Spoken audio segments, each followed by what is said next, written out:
नमस्कार, P18 news में आपका स्वागत है। आज की ब्रेकिंग न्यूज फिरोजपुर झिरका से डीसी नहलिया व पुष्पेंद्र शर्मा की रिपोर्ट।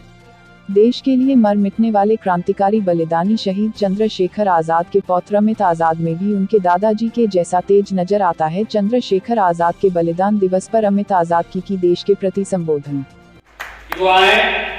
और अपने विचार रखें।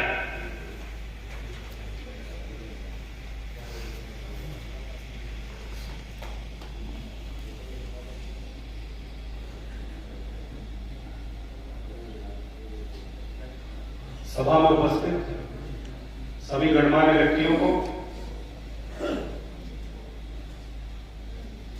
अमर युग पुरोधा अमर शहीद चंद्रशेखर आजाद जी के पौत्र अमित आजाद का एक बार मैं आप सबको नमन करता हूं। उसको आप स्वीकार करें।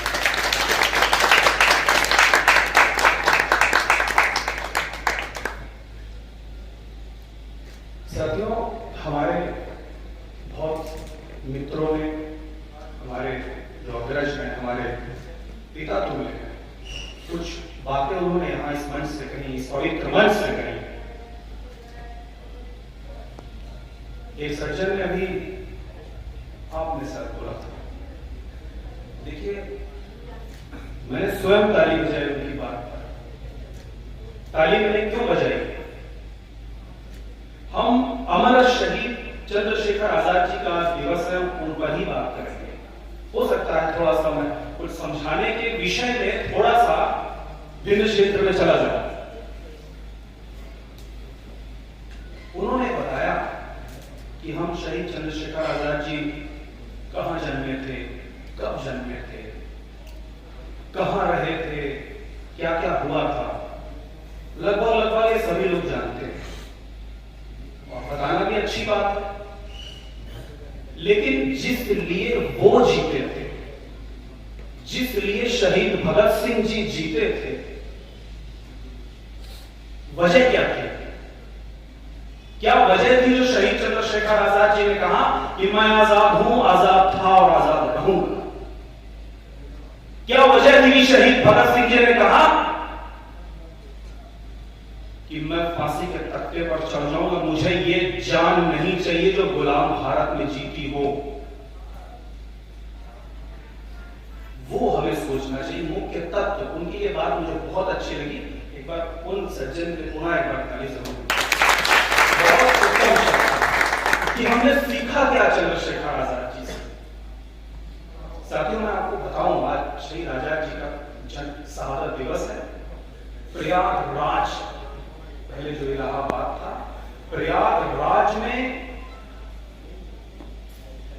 गंगा जमुना सरस्वती जहां पर बहती है, वहां पर एक शेर आजाद की तरह घूमता था, जिसको कोई पकड़ने वाला नहीं था, ना ही उसको कोई पकड़ पाया।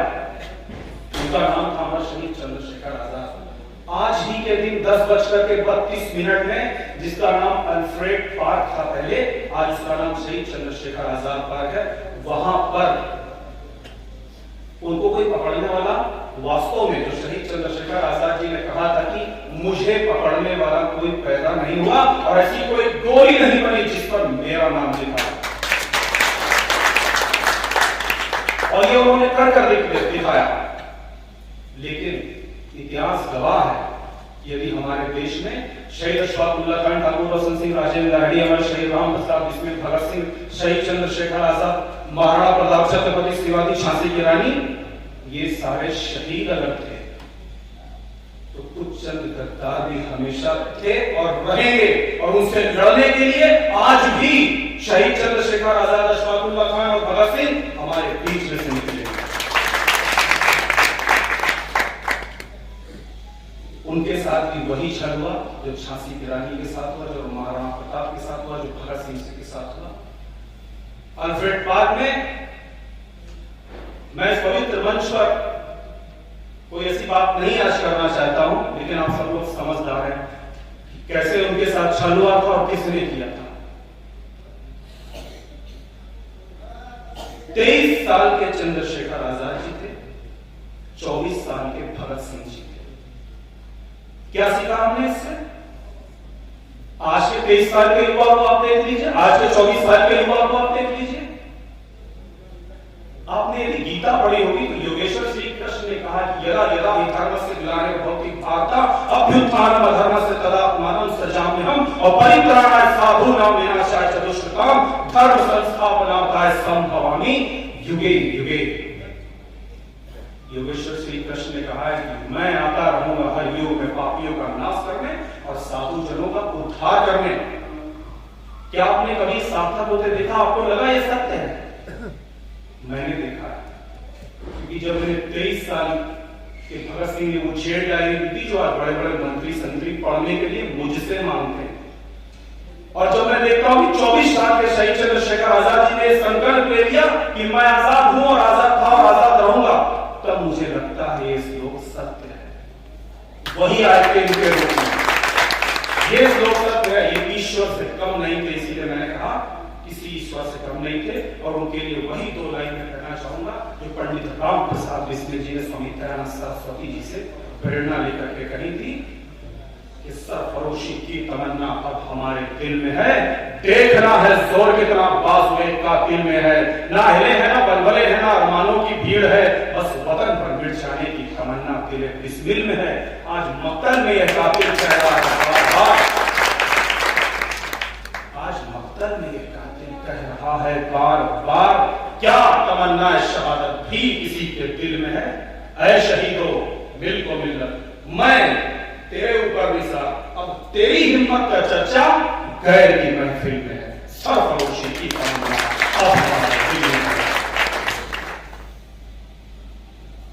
शहादत दिवस हम मना रहे हैं, लेकिन हमें ये आत्मशलाघा का विषय है, हमें प्रसन्नता होनी चाहिए। कोई भी मना रहा है, कोई भी पार्टी मना रही है, इससे मतलब नहीं। मुझे बहुत से लोगों ने कहा कि तुम फला पार्टी में जा रहे हो, मैंने कहा जो भी पार्टी जो भी व्यक्ति शहीद चंद्रशेखर आजाद का नाम लेगा मैं होगा, आप मुझे वही कहा पाएंगे, वो कोई भी होगा। शहीदों की कोई जात नहीं होती। जब आजाद संकल्प लेता है तो ये नहीं सोचता कि मैं ब्राह्मण का पुत्र हूं कि पंडित का पुत्र हूं। जब शहीद भगत सिंह जी संकल्प लेता है कि मैं देश के लिए आजाद होगा, तो वो ये नहीं सोचता कि मैं जाट का बेटा हूं या सरदार का बेटा हूं। इसलिए हमें एक गौरव होना चाहिए कि हम उन शहीदों का नाम लेते हैं। और मुझे प्रसन्नता हो रही है कि आज मैं इस पवित्र मंच पर खड़ा हूं और मेरे आगे जो आप कमल देख रहे हैं, इस कमल को जिन्होंने खिलाया उनकी मुझे पंक्ति याद आ गई यहां पर कि एक नहीं दो नहीं करो 20 समझौते पर स्वतंत्र भारत का मस्तक नहीं झुकेगा। कि एक नहीं दो नहीं करो 20 समझौते पर स्वतंत्र भारत का मस्तक नहीं झुकेगा।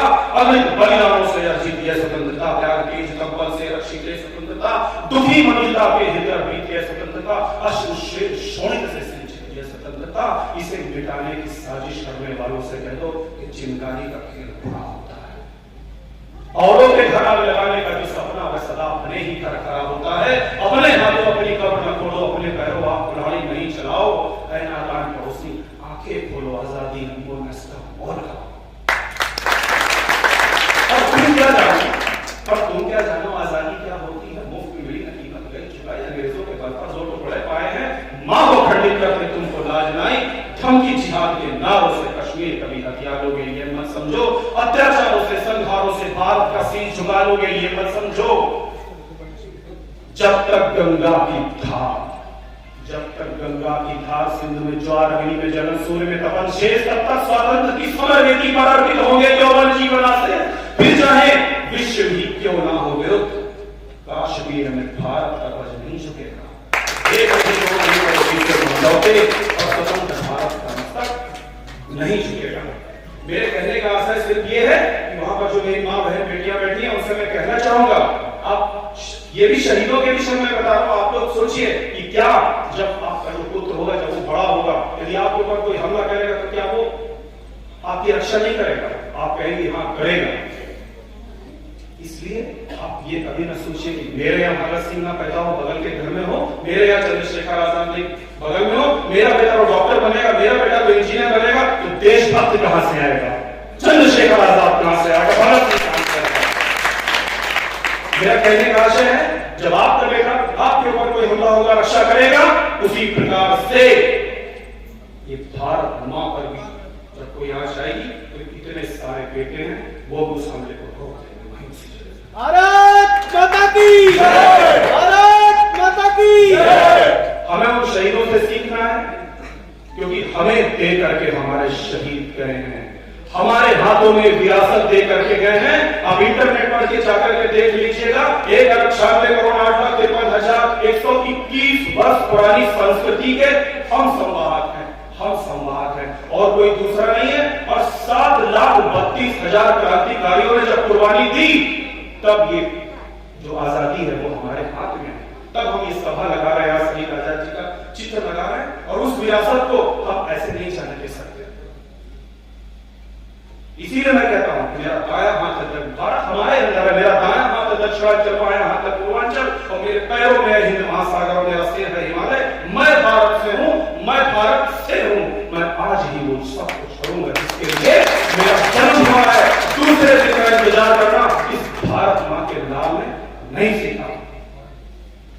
मेरा कहने का आशय है, फिर पुनः मुनि सज्जन की बात पर लौटूंगा कि उन्होंने जो कहा शहीदों से हमने सीखा था, उनकी बायोग्राफी तो पढ़ी, वो किस लिए जी रहे थे।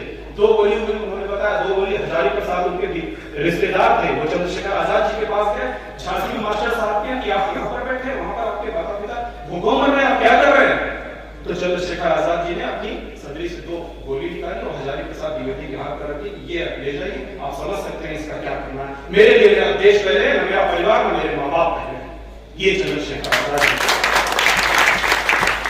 इसलिए मैंने कहा, आप सोचिए उन्होंने किस लिए ये बीड़ा उठाया था।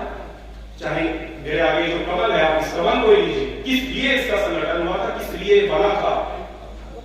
क्या पंडित दीनदयाल उपाध्याय जी ने सोचा था, क्या अटल जी ने सोचा था, क्या हम उन संकल्पों पर काम कर रहे हैं। हमें यही सोचना चाहिएगा। और जो मैंने, हमारा बहुत बड़ा एक स्लोगन है कि हरियाणा बोलेगा वंदे मातरम। एक बार मेरे साथ वंदे मातरम, वंदे मातरम। पीछे वाले नहीं बोल रहे, पता नहीं क्या बात है। वंदे मातरम, वंदे मातरम, वंदे मातरम। बोलो भारत माता की जय, बोलो भारत माता की जय। इसको बोलने में हमें शर्माना नहीं चाहिए, यही तो हमारी विरासत है, यही तो हमारे पास है। भारत के पास है क्या? फिर एक बार बोलिए, बोलो भारत माता की जय, वंदे मातरम, इंकलाब जिंदाबाद। मैं जीएस शर्मा जी का बहुत बहुत शुक्रगुजार हूँ और रमेश भाई का बहुत बहुत शुक्रगुजार हूँ, उन्होंने मुझे वहां से बुलाया। और माँ भारती आप सब का मार्ग इसी तरह से प्रशस्त करते हैं, और मुझे गर्व है कि हमारे देश में ऐसे लोग हैं कि जो आज उन शहीद आजाद जी को याद कर रहे हैं, उस विरासत को याद कर रहे हैं। नमन, प्रणाम। भारत माता की जय, भारत माता की जय, चंद्रशेखर आजाद जिंदाबाद। बहुत बहुत धन्यवाद। और मैं नमन करता हूं श्री अमित आजाद जी को। उन्होंने बहुत ओजस्वी तरीके से वो शब्द आपको बताए जो इतिहास के पन्नों में कहीं दबे पड़े हैं।